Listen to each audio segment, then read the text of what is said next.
हुआ था। बड़ी भयंकर गर्मी मई जून की पड़ रही थी और उस समय बिजली नहीं होती थी राजा महाराजाओं के समय में। तो हवा कैसे होती थी? पंखे से होती थी। तो सभी लोग पंखे से हवा खा रहे थे। तब तक एक लड़का, दुबला पतला लड़का, पंखा बेचते हुए वहां पे आया। तो राजा ने कहा चलो इसके पंखे भी देखते हैं। दरबार में लड़के को बुलाया गया, सिपाही लोग उसको लेकर के दरबार में आए। उससे पंखे का रेट पूछा गया तो उसने पंखे का रेट बहुत ज्यादा बताया। तो राजा ने कहा इतना ज्यादा रेट कैसे है पंखे का? तो लड़के ने कहा साहब ये पुरानी स्टाइल का पंखा नहीं है, ये नई टेक्नोलॉजी का पंखा है। ये नोकिया 1100 नहीं है, ये एंड्रॉयड फोन है। समझ में आ रही है? ये नई टेक्नोलॉजी का पंखा है। तो राजा ने उसको डांट दिया कि अब ये पंखे बेचने वाले तू मेरे को पंखे के बारे में बताएगा? बोले नहीं सर, इसकी ट्रेनिंग होती है चलाने की। तो सारे दरबारियों ने डांट दिया कि पंखा चलाने में कौन सी ट्रेनिंग? तू ये पैसे ले, पंखा बेच और जा। उसे पंखा खरीदा, पैसे दिया, उसको भगा दिया। उसके बाद सारे दरबारियों ने और राजा ने पंखा हवा के लिए चलाना शुरू किया। हवा नहीं आई तो सबको बड़ी गुस्सा आई कि ये तो 10 गुने रेट में पंखा बेच गया, ऊपर से इसमें हवा नहीं आ रही, इसने तो चीटिंग कर दी, वो भी देश के राजा के साथ। सिपाहियों को दौड़ा दिया कि जाओ उसको पकड़ के ले आओ। किसी गांव में वो पंखा बेचते फिर मिल गया, सिपाही उसको टांग के पकड़ के ले आए राजा के दरबार में। राजा ने कहा तूने बेवकूफ बनाया, इस पंखे में हवा ही नहीं आती। बोले नहीं सर, मैंने आपको बेवकूफ नहीं बनाया, मैं तो पहले ही कहता था नई टेक्नोलॉजी का पंखा है, इसकी ट्रेनिंग लेनी पड़ती है।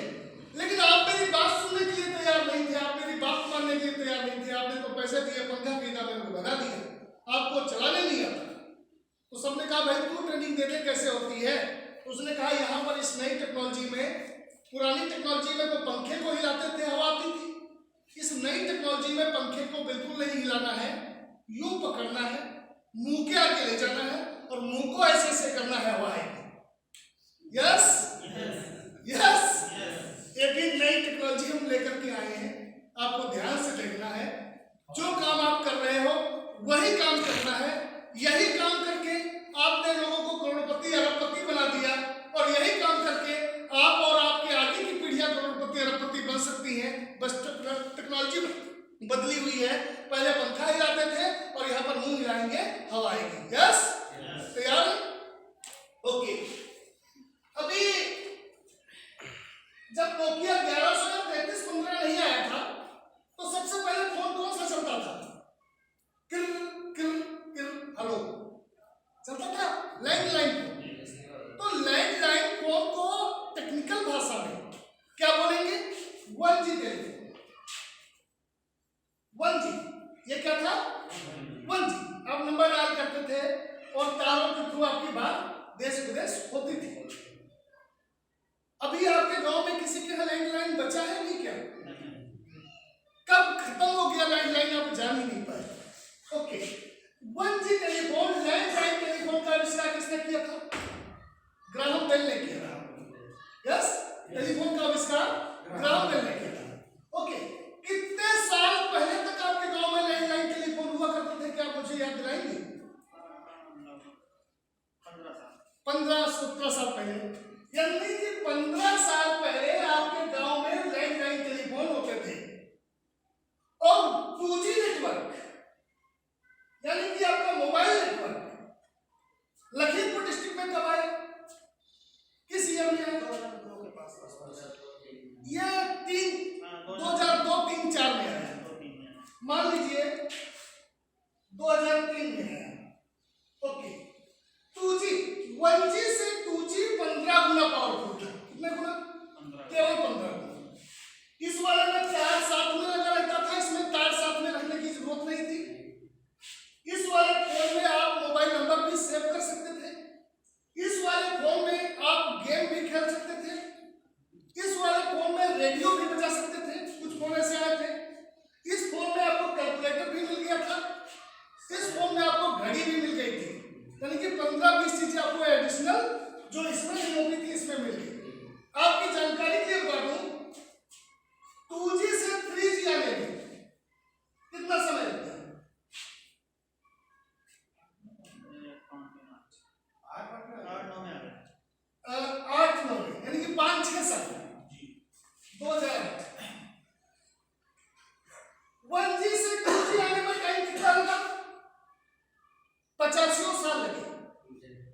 1G से 2G आने में, टेक्नोलॉजी आने में कितना समय लगा?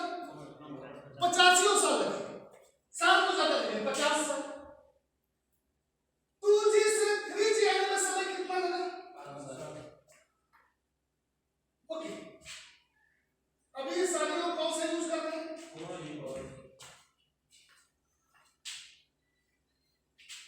कब आ गया? 2016 में आया। 2016 में आया। 16 में। अपने यहाँ बबरी, धौलारा, लखीमपुर जैसे क्षेत्रों में कब चमकने लगा था? 16 में। कुछ ने 16 में खरीदा या 17 में खरीदा? 2016। समय कितना लगा? अभी इस साल में मिडिल में राष्ट्र में 5G स्टार्ट हो रहा है, तैयारी हो चुकी। समय कितना लगा?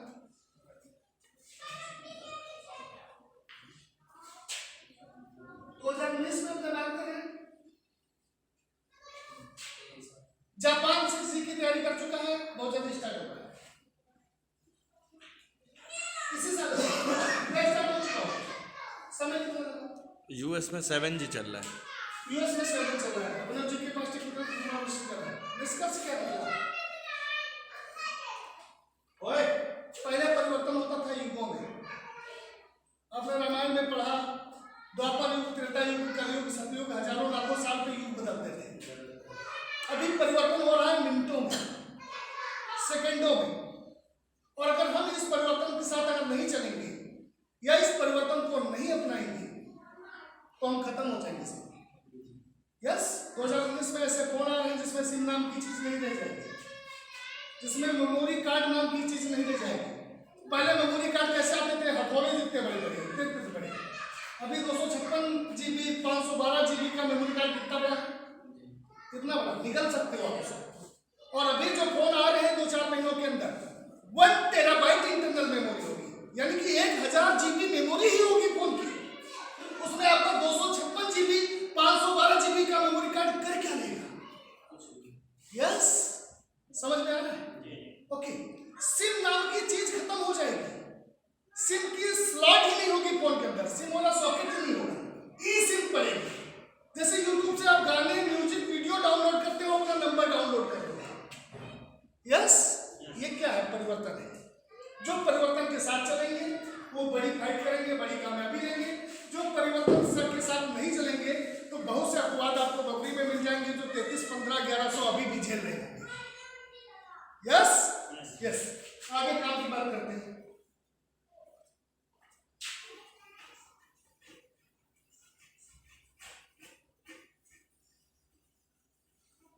अगले 4-5 सालों के अंदर, ज्यादा समय नहीं बचेगा, ड्राइवर नाम का व्यवसाय खत्म होने जा रहा है।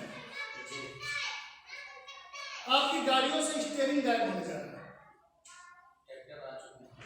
गाड़ियों का मतलब ड्राइवर नाम का जो बिजनेस है, आपके इलाके के कई लोग हरियाणा, पंजाब, कहां जाकर के ट्रक चला रहे हैं, वो बिजनेस ही खत्म हो जाएगा। आज से 7-8 साल के अंदर आपके गांव की, धौलारा की सारी परचून की दुकानें खत्म हो जाएंगी। अगर कोई बहुत बड़ा परचून की दुकान वाला है, करोड़ों का मामला अंदर किया है, तो मामला खत्म है, क्योंकि एक टेक्नोलॉजी दूसरी टेक्नोलॉजी को खा रही है। पहले कहावत क्या थी? बड़ी मछली छोटी मछली को खाती है, बड़ी मछली छोटी मछली को खाती है। अभी वो गैप खत्म हो गया। अभी तेज मछली स्लो मछली को खाती है। मछली चाहे छोटी हो या बड़ी हो, बड़ी वाली स्लो है, छोटी वाली तेज है, तो छोटी वाली बड़ी वाली को खा जाएगी। उदाहरण के लिए इसका साइज कितना है? छोटा सा है, इतने बड़े रेडियो को खा गया, टीवी को एक खा गया, आपकी घड़ी को एक खा गया, इतने इतने बड़े कैमरे आते थे उनको भी एक खा गया। तो तेज स्लो को खा गया नहीं खा गया? एग्री है मेरी बात से? ओके, अब आगे बढ़ते हैं।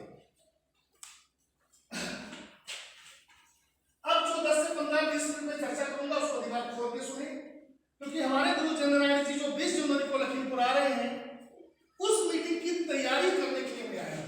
बबरी मेरे लिए कोई नई जगह नहीं है। 10वीं बार श्याम निवास जी के साथ उनके घर पे रुका हूं, 10वीं बार उनके साथ खाना खाया है। ये हमारे खराब दिनों के साथी हैं। अभी मैं 20 जनवरी को एक बड़ा प्रोग्राम कर रहा हूं, उसमें लगभग 1500 लोग जयपुर से एक ऐसे जीवन आ रहे हैं जिनसे अगर आपने हाथ मिला लिया तो आप कामयाब हो जाएंगे जिंदगी में। क्योंकि कुछ शब्द ऐसे होते हैं जो अपने अंदर डाउनलोड होते हैं, जो अपने से कुछ करवा जाते हैं। Yes yes. तो 10 से 15 मिनट मेरी बात ध्यान से सुने, क्योंकि हमारे गुरु चंद्रनाथ जी कहते हैं इंसान का दिमाग और पैराशूट तभी काम करता है जब वो खुला होता है। मान लीजिए 40,000 फीट की ऊंचाई पे आपकी फ्लाइट उड़ रही है, आप स्विट्जरलैंड जा रहे हैं, फ्लाइट में कोई खराबी आ गई, पायलट आपको कूदने के लिए बोले, आपको पैराशूट भी बांधा गया है, आप कूद भी पड़े, आप हजारों फीट से नीचे गिर रहे हैं, पैराशूट ना खुले, काम हो जाएगा? हैप्पी बर्थडे हो जाएगा। और यहाँ पर आप श्याम निवास जी के कारण बैठ गए हैं और आप अंदर अंदर में सोचे पता नहीं सारा कब तक खून पिएगा मेरा, तो यहाँ बैठने से कोई फायदा आपको मिलने वाला है क्या? तो दिमाग को पैराशूट कब काम करता है? जब वो खुला होता है। थोड़ी देर के लिए दिमाग खोल के बैठे। 10 मिनट की मेरी चर्चा है, 10 पैसे का नुकसान लगे करना नहीं, 10 पैसे का फायदा लगे छोड़ना नहीं। नाम मेरा सुधीर गुप्ता है, लखीमपुर का रहने वाला हूँ, टीचिंग बैकग्राउंड से हूँ, पिछले काफी समय से मैं आरसीएम को सीख रहा हूँ और यहाँ पर भी मैं सीखने के लिए आया हूँ। मैं अपने दोस्तों से सीखता हूँ, अपने मिलने वालों से सीखता हूँ, अपने एरिया में जाके सीखता हूँ, हिंदुस्तान के कई राज्यों में जाके सीखता हूँ, अच्छे लोगों से भी सीखता हूँ, बुरे लोगों से भी मैं सीखता हूँ और मैं सीखता हूँ इसलिए मैं जीतता हूँ, क्योंकि जो सीखता है वो जीतता है। काफी समय से मैं आरसीएम सीख रहा हूँ, बाकी समय लफड़ा है, आरसीएम में कपड़ा है और कपड़ा पहनना अपनी मजबूरी है। देश में बाल दिवस, सेना दिवस, शिक्षक दिवस आता है, कोई बिना कपड़े का नंगा दिवस आता है क्या? आएगा नहीं। 5 दिसंबर 2004 की है, एलएलबी का एग्जाम देकर के सेंचुरी ट्रेन से मैं लखीमपुर आ रहा था, मेरे सामने की सीट पर कोई साहब किसी को आरसीएम का प्लान दे रहे थे। उनके शब्द क्या थे, मैं नकल मारता हूँ। वो कह रहे थे जो चाय पीने से, नमक खाने से, नमकीन खाने से, कपड़े पहनने से, कपड़े धोने से, कपड़े फटने से इनकम आती है, तो ये बात हिंदुस्तान के लोगों को समझ में क्यों नहीं आती है? हम 8-10 एमएसटी होल्डर होने वाले एडवोकेट सामने की सीट पर बैठे हुए मुस्कुरा मुस्कुरा कर एक दूसरे को कूनी मार रहे थे। आज से 15 साल पहले की बात बता रहा हूँ। इसलिए कूनी मार रहे थे कि देखो कितने प्यार से लपेट रहा है, चाय पीने से इनकम आती है, नमक खाने से इनकम आती है, पैंट फटने से इनकम आती है। तो मैं ही बीच में बोल पड़ा, भाई ये बात अपनी समझ में नहीं आती है। तो ये प्लान उन्होंने दोबारा दिखाया मुझे। तो ये प्लान मैं दोबारा इसलिए नहीं देख रहा था कि आरसीएम के प्रोजेक्ट में मेरा कोई इंटरेस्ट था, या आरसीएम के बारे में कुछ मैं जानता था, या आरसीएम मुझे करना था। यह प्लान मैं इसलिए देख रहा था क्योंकि अंदर का घमंड जोर मार रहा था। घमंड किस चीज का? होने वाला एडवोकेट, काला कोट पहनूंगा और दुनिया को ठेंगे पे लेके चलूंगा। जो एडवोकेट होता है उससे ज्यादा एडवांस एडवोकेट बनने वाला स्टूडेंट अपने को समझने लगता है, क्योंकि नए नए सपने, नए नए जोश जुनून होता है अंदर। यस। तो मैं प्लान इसलिए देख रहा था कि इस प्लान में कोई कमी निकालूंगा, इसकी टाइम खींचूंगा, इसकी बोलती बंद कर दूंगा। ये प्लान इसलिए नहीं देख रहा था कि मुझे हासिल करना था। इस प्लान में कोई कमी निकालूंगा, इसकी टाइम खींचूंगा और इसकी बोलती बंद कर दूंगा। लेकिन पूरा प्लान देखने के बाद इसमें कोई कमी मेरे को समझ में नहीं आई। उन्होंने कहा सुनील जी कैसा प्लान है? मैंने कहा बढ़िया है, और मेरा भी मन हुआ कि इसको ट्राई मारने के लिए स्टार्ट किया जाए। क्या करने के लिए स्टार्ट किया जाए? और 100 में से 90 लोग इसको ट्राई मारने के लिए स्टार्ट करते हैं भाई। ओके, एक बात मैं और करना चाहूंगा। हिंदुस्तान की क्रिकेट की टीम का मैच पाकिस्तान की क्रिकेट की टीम से सैकड़ों बार, हजारों बार हुआ होगा। कई बार अपना देश हारा होगा, कई बार अपना देश जीता होगा। खेल है, एक को हारना है, एक को जीतना है। भारत की क्रिकेट की टीम का मैच वर्ल्ड के किसी भी देश से कई बार हुआ होगा, कई बार अपना देश हारा होगा, कई बार जीता होगा। खेल है, एक को हारना है, एक को।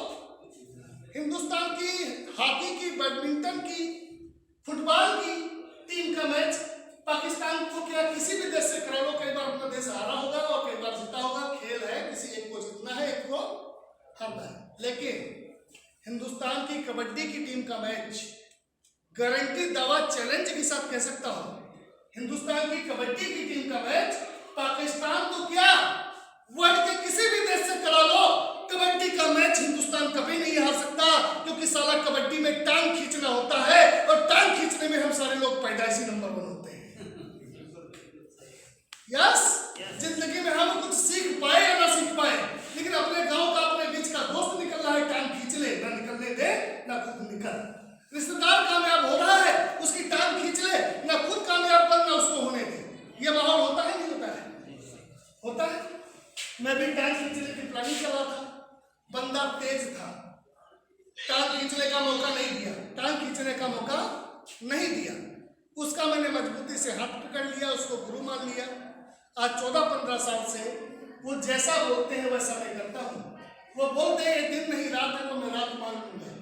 ऐसी एक्टिव अपलाइन के संपर्क में आ गया और उनको लगभग अभी 8-10 करोड़ रुपए आया आरसीएम से 14-15 सालों में, लगभग 80-90 लाख रुपए मेरे को मिले। यस, क्योंकि आरसीएम ना तो अकल से चलेगा ना शकल से चलेगा, ये सिर्फ और सिर्फ नकल से चलेगा। मैंने भी ट्राई मारने के लिए स्टार्ट किया। लखीमपुर में उस समय आरसीएम की दुकान नहीं थी, आरसीएम के बारे में कोई जानता नहीं था। आरसीएम का प्रोडक्ट लेने के लिए या तो लखनऊ जाना पड़ता था या तो बरेली जाना पड़ता था। बरेली लखीमपुर से 200 किलोमीटर और लखीमपुर और लखनऊ 135 किलोमीटर। एमएसटी बनी हुई थी। अगले दिन हम 2-4 लोग जाकर के लखनऊ से अपना प्रोडक्ट ले आए, स्टार्ट किया। लखीमपुर में 2004 में 55 लोगों से आरसीएम की चर्चा की। इन्होंने करने से, देखने से, सुनने से भी मुलाकात दी। आप 10-15 लोग मेरी बात सुन रहे हो, बहुत बड़ी बात है मेरे लिए।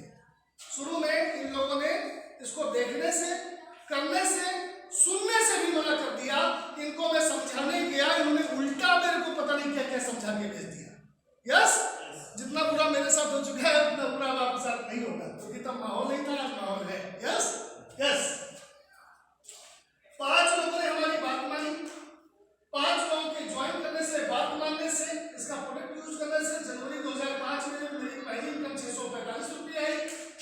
इसके बाद मैं लगा रहा लगातार लगन से, मेरे शब्द पकड़ना, मैं लगा रहा लगातार लगन से, कभी कम कभी ज्यादा, लेकिन आरसीएम के माहौल में मैं बराबर ईमानदारी से हिलता डुलता रहा। आरसीएम के प्रोडक्ट में ईमानदारी से अपने घर में इस्तेमाल करता रहा। इसको मैं करता रहा रोजाना, लगातार, बार बार। अभी 14 सालों में एक नंबर में 80 से 85 लाख रुपए मेरे को आ चुका है एक नंबर में। और हमारी टीम में इन 5 लोगों से बढ़ते बढ़ते आज 29 राज्यों में 1 लाख से ज्यादा लोग हैं। कई निजी व्यक्ति के अधिकारी हैं, लेकिन अधिकारी बाद में है, ग्राहक पहले भी है। अधिकारी वो बाद में है, लेकिन साबुन उसका तो खरीद के आता है, फैक्ट्री लगा रखी है। अधिकारी बाद में है, ग्राहक पहले है। लेकर बनियान, पैंट, शर्ट, कुर्ता, पैजामा, साड़ी, सलवार सूट, फैक्ट्री लगा रखी है, साझा खरीद के आता है। हल्दी, मिर्चा, धनिया, साबुन, तेल, नमक, चाय, मंजन की उस अधिकारी ने फैक्ट्री लगा रखी है, खरीद के आता है। तो हम सभी लोग बुरा मत मानना। आम खास जनरल कर्नल, लेडीज जेंट्स, छोटे बड़े, बूढ़े बच्चे, यंग ओल्ड, गोरे काले, पढ़े लिखे, हरे पढ़े, सड़े गड़े बाद में है, लेकिन ग्राहक पहले। आज 1 लाख लोग हमारी टीम में है। वो खाली समय में बात करते हैं तो कौन सी बात करते हैं? खाली समय में चाय पीते हैं तो चाय पत्ती कौन सी होती है? खाली समय में बिस्किट नमकीन खाते हैं तो कौन सी होती है? नेकर बनियान पहनते हैं तो कौन सी होती है? जूते मोजे पहनते हैं तो कौन सी होती है? पैंट शर्ट पहनते हैं तो कौन सी होती है? रात में सपने आते हैं तो कौन सी होते हैं? जिस पंखे से हवा खाते हैं वो कौन सी होती है? जिस बेडशीट पे वो सोते हैं वो कौन सी होती है? और जब वो रोते हैं तो जब आंसू पोंछते हैं तो रुमाल कौन सी होती है? देखिए अब इसको कौन नहीं कर सकता है? इसको आम खास जनरल कर्नल, लेडीज एंड छोटे बड़े, बूढ़े बच्चे, यंग ओल्ड, गोरे काले, अरे पड़े सड़े गड़े सारे लोग कर सकते हैं। अभी तक मेरी टीम में 10 करोड़ रुपए से ज्यादा की इनकम लोगों के घरों में जा चुकी है। जब 10 करोड़ लोगों के घरों में गया है तब 80 लाख मेरे को आया है। तो अगर मेरा लक्ष्य 40 लाख कमाना होता तो टीम को जब 5 करोड़ जाते तब मेरे को 40 लाख आते हैं। मेरा लक्ष्य अगर आरसीएम से 20 लाख कमाना होता तो टीम को जब 2.5 करोड़ जाते तो 20 लाख मेरे को आते। मेरा लक्ष्य अगर आरसीएम से 10 लाख कमाने का है तो टीम को 1.25 करोड़ रुपए जाएंगे, तब 10 लाख आपको आएंगे। अगर आपका लक्ष्य 5 लाख रुपए आरसीएम से कमाने का है तो 65 लाख रुपए जब लोगों के घरों में जाएगा तब 5 लाख आपको आएगा। अगर आरसीएम से आपको 2.5 लाख रुपए कमाना है तो 32 लाख रुपए जब आपकी टीम में बटेगा 2.5 लाख रुपए आपको आएगा। अगर आपका लक्ष्य 1.25 लाख रुपए आरसीएम से कमाना है समझ में आ रही हो तो बोलो हाँ। आ रही है? आ रही है। ओके, आगे बढ़ते हैं। 10 करोड़ रुपए मेरी टीम में जा चुके हैं। अब मैं कंपनी की बैकग्राउंड पे बात करता हूँ। जिस कंपनी की मैं बात कर रहा हूँ वो भीलवाड़ा की कंपनी है। भीलवाड़ा राजस्थान में है, अजमेर से लगभग 137-150 किलोमीटर। और भीलवाड़ा को टेक्सटाइल सिटी, कपड़े का शहर कहा जाता है।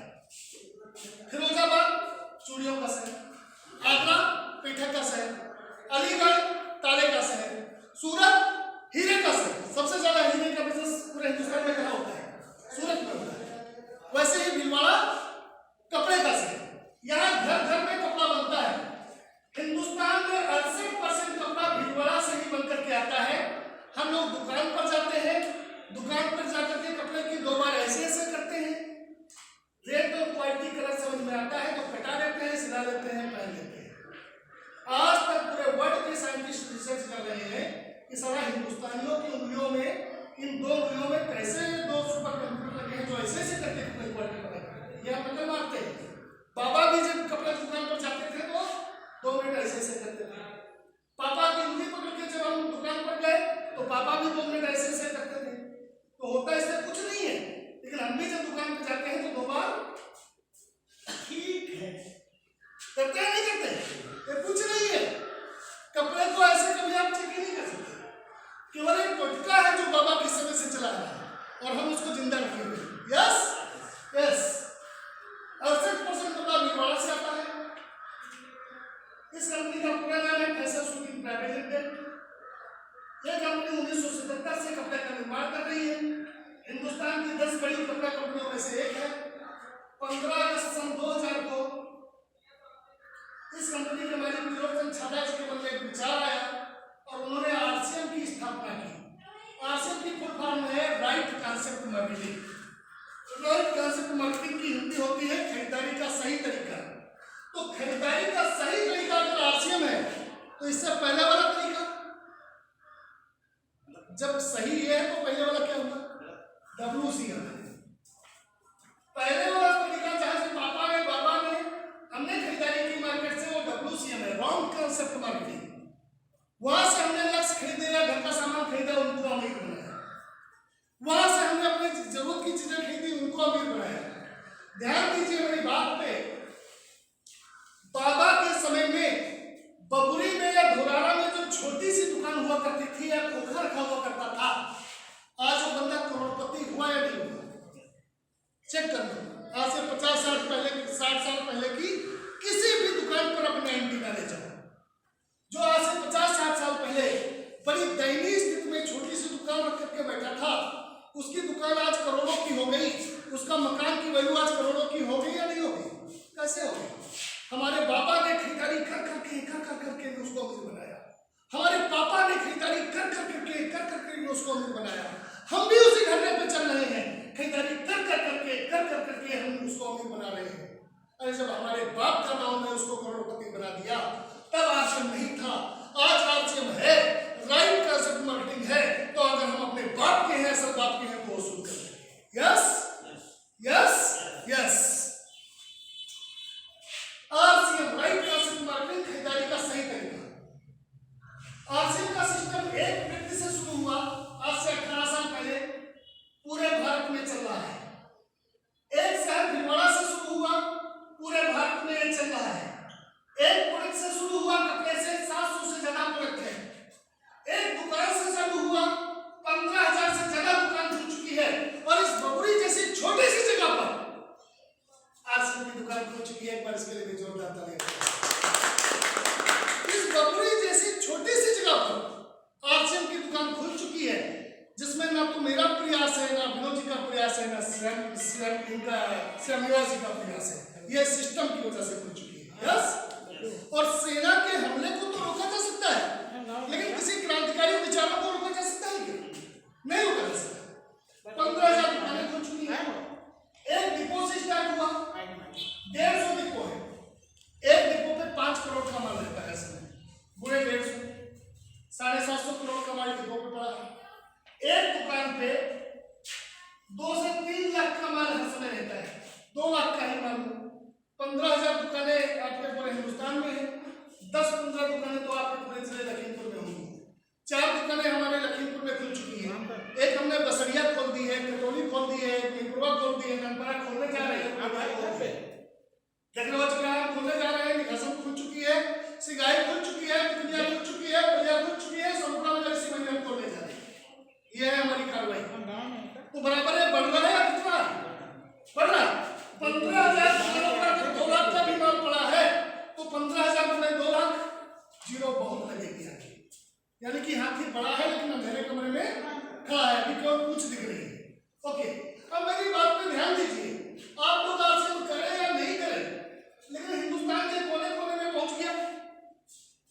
प्रोडक्ट इसके डे बाय डे बढ़ रहे, दुकानें इसकी रोज की रोज बढ़ रही, डिपो इसके बढ़ रहे। तो इस बढ़ते हुए सिस्टम में विश्वास के साथ स्वयं निवासी की बात मान करके हम भी स्टार्ट करें, जो काम कर रहे हैं वो करते रहे, उसको न छेड़ें, विश्वास साथ हासिल करें, तो इस बढ़ते हुए सिस्टम में हम बढ़ जाएंगे या घट जाएंगे? क्योंकि हर चीज इसकी बढ़ रही है। यस, ओके, आगे बढ़ते हैं।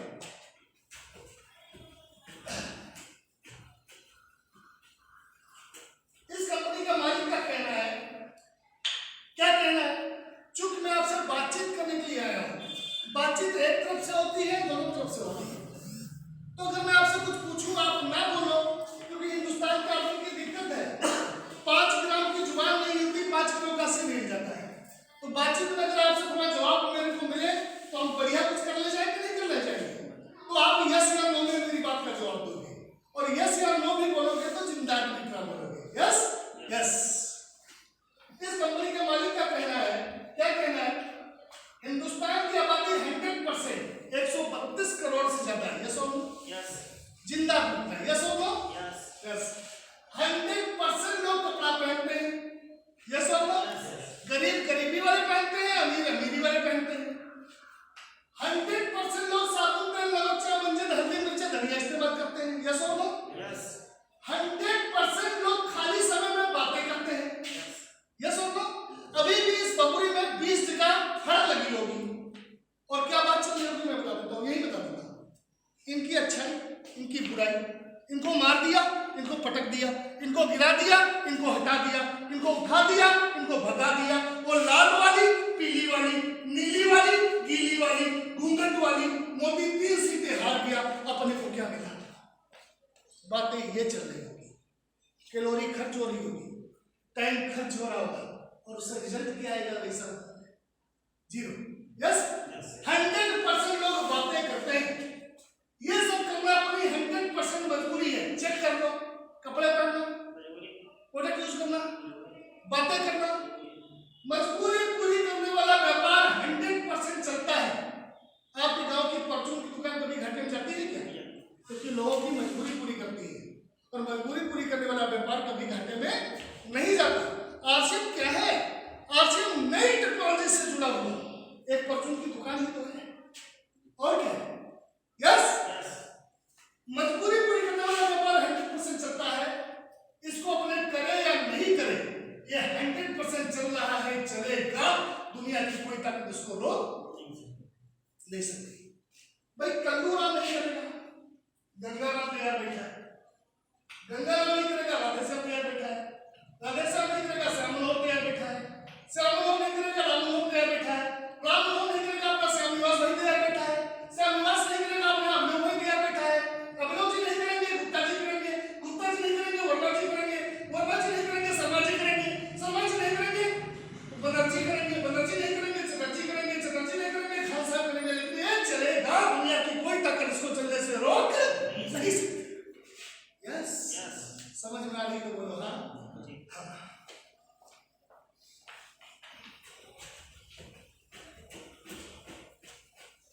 आरसीएम क्या है? आरसीएम 2 विचारों की लड़ाई है, समाजवादी पार्टी और भारतीय जनता पार्टी से चला।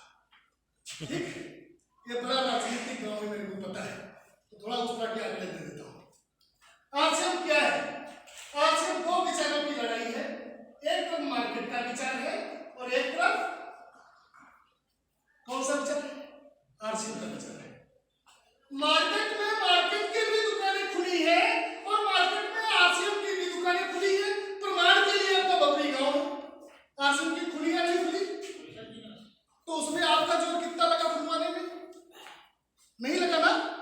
छप्पर तो चढ़ गया आरसीएम का, चियारी आपने लगाई नहीं, यानी कि यहां पर सिस्टम में पावर है, सिस्टम में पावर है।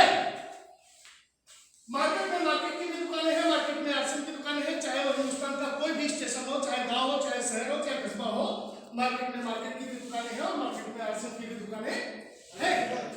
मार्केट की दुकानें हमको गरीब बना रही है, आरसीएम की दुकानें हमको अमीर बना रही है। तो हमको अमीरी की तरफ बढ़ना चाहिए या गरीबी की तरफ बढ़ना चाहिए? यस। मार्केट के लोगों ने कपड़े पहने हैं मार्केट वाले, और आरसीएम के लोगों ने कपड़े पहने हैं, मेरे बॉडी पे चेक कर लो, मेरा मोबाइल छोड़ के सब कुछ आरसीएम है, अंदर लेकर बनियान भी आरसीएम है, साला खून चेक कर लो मेरा, आरसीएम पॉजिटिव निकलेगा। Yes yes. मार्केट के लोगों ने कपड़े पहने हैं मार्केट वाले, और आरसीएम के लोगों ने कपड़े पहने हैं मार्केट के लोग। प्रोडक्ट यूज करते हैं मार्केट वाले, पार्ले जी खाते हैं, लक्स लगाते हैं, डब साबुन लगाते हैं, सनसिल्क का शैम्पू लगाते हैं। यस। मार्केट के लोग प्रोडक्ट यूज करते हैं, मार्केट वाला और आरसीएम के आतंक वाले प्रोडक्ट यूज करते हैं। मार्केट के लोग खाली समय में बात करते हैं मार्केट वाले, और आरसीएम के लोग खाली समय में बात करते हैं भाई। मार्केट के लोगों की दिशा है मार्केट की तरफ, और आरसीएम के लोगों की दिशा है, और दिशा बदलोगे तो दशा बदलेगी, दृष्टि पहले बदलेगी, सृष्टि बाद में बदलेगी, नजर पहले बदलेगी, नजारे बाद में बदलेंगे, सोच पहले बदलेगी, सितारे बाद में बदलेंगे। यस। विश्वास पहले आएगा या कामयाबी पहले आएगी? तो आज तो मैं आपको विश्वास ही दिला के जा सकता हूँ, ये चलेगा। यस। कोई भी कपड़ा, लेडीज जेंट्स, छोटा बड़ा, अंदर का बाहर का, कोई भी घर का सामान, साबुन, तेल, नमक, चाय, मंजिल, हल्दी, मिर्च, धनिया, जब हमारे आपके घर में खत्म होता है, मार्केट की किसी छोटी या बड़ी दुकान से ले आते हैं। ये सुन लो, 100-200 का सामान बबुरी में टप्पू राम की दुकान से ले आते हो। भाई मेरे को नहीं पता है कौन दुकानदार है, मैंने कंपनी का नाम रख दिया टप्पू राम। यस। 100-200 का सामान घर में खत्म होता है तो बबुरी की एक टप्पू राम की दुकान से ले आते हो।